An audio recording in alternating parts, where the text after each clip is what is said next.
Thank you for your time this morning. We're also hearing these reports that Trump is on the verge of announcing an aggressive weapons plan today. What do you expect you might hear? Well, I think apart from the Patriots that you mentioned, that are obviously defensive in nature, I would certainly expect there to be, for instance, long-range missiles. This could be more ATACMS. It could be even longer-range missiles, which the United States obviously has in their inventory. But I think when you say offensive weapons, it means deep strike capability inside Russia, which is one of the things that Ukraine have been missing to date. So absolutely more air defense missiles and more long-range missiles. Deep strike weapons. Ukraine has been able to engineer lots of drones. We see that on a daily basis. But if you have longer-range missiles, you're able to attack fortified positions, etc., which again is one of the capabilities that Ukraine has to date lacked. That the United States will, if Trump decides, will be able to alleviate very, very soon. That has long been on Ukraine's wish list, but they've gotten a lot of pushback from the Americans. How massive a policy shift would it be if Trump does indeed agree to send them? I mean, it will be nearly 180. And not just for Trump, but I mean also the Biden administration, where clearly, Joe Biden himself, the former National Security Advisor Jake Sullivan, these were all people who were opposed to giving Ukraine these kinds of weapons. So this would be a massive U-turn for U.S. policy throughout this war. What caused it?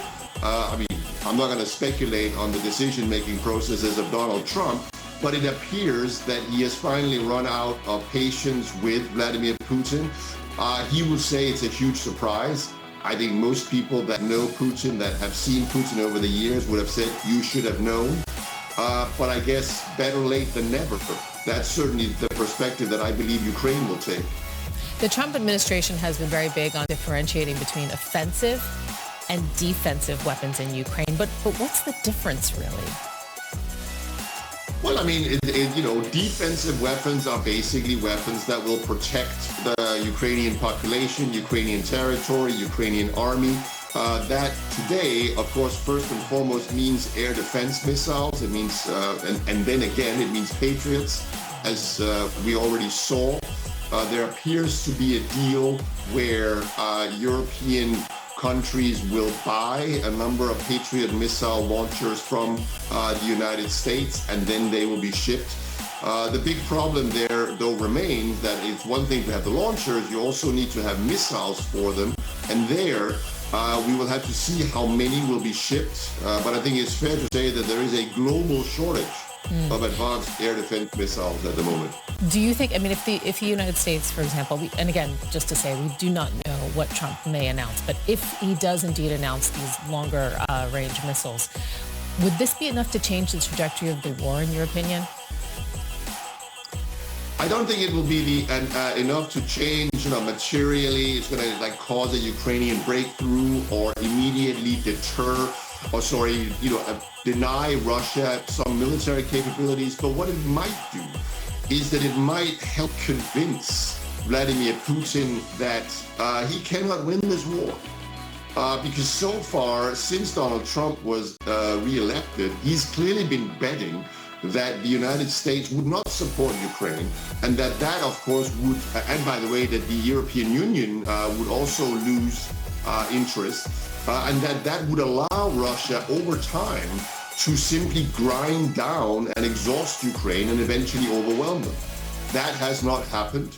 Clearly, the European Union has also increased its support, but if the United States massively enters, then maybe Putin will recognize, look, this is a lost cause, or I cannot win, so I better file or start negotiating for real sooner rather than later. That would, again, certainly be the hope that I believe Ukraine will adopt, and I think the one we should all hope for. Okay, Jacob Kierkegaard, Senior Fellow at the Bruegel Institute. Thank you so much for providing that assessment of the situation. We appreciate it.